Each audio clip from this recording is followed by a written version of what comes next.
News coming out of Washington involving the American diplomats who were attacked in Cuba. The number of victims, it turns out, higher than first thought.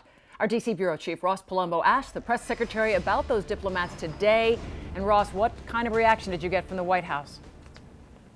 Well, first, Lori, the number of victims, as you say, much higher than previously thought. Our Heltza Vela reporting exclusively from Cuba tonight that the number is as high as 19. The State Department, for the first time, confirming a number of 16, but admitting that number probably is higher. Investigators believe all this is possibly due to some sort of bizarre sonic device shot at high frequencies. The victims apparently don't even hear it or feel it when they're hit. All of those American victims are connected somehow to the U.S. Embassy in Cuba. Either they work there or they have family members who work there.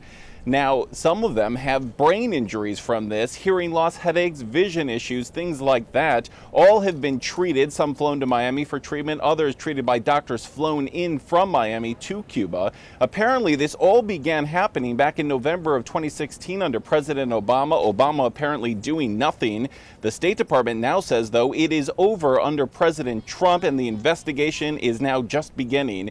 I asked Sarah Sanders at the press briefing just a little while ago what the president thinks and if he thinks Cuba is directly involved. Sarah, what are the president's thoughts on the situation in Cuba at the U.S. Embassy? We understand now as many as 19 Americans have been injured. I know that they have been going through the process of bringing the majority of those people back to have thorough testing and see what actions need to be taken and how best to move forward. At this point, I refer you to the State Department on anything further. Does the president believe that Cuba is involved directly? I can't comment on that at this time. Right now, we're under a thorough review, and as soon as we know something, we'll let you know. The U.S. government is investigating this.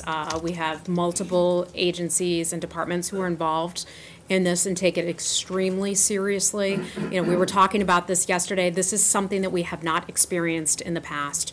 We are working very hard to try to take care of our folks who are there, you know, they're on official duty and trying to provide them all the care and the treatment and the support that they would need.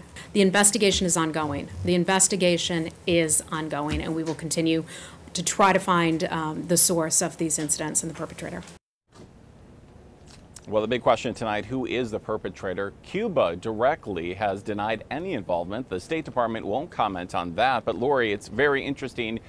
2 Cuban diplomats have been expelled from our country, coming right from the embassy here in Washington. Tonight, the State Department won't comment on any connection there, and neither will the White House. We'll stay on it. Ross Palumbo live at the White House. Thank you.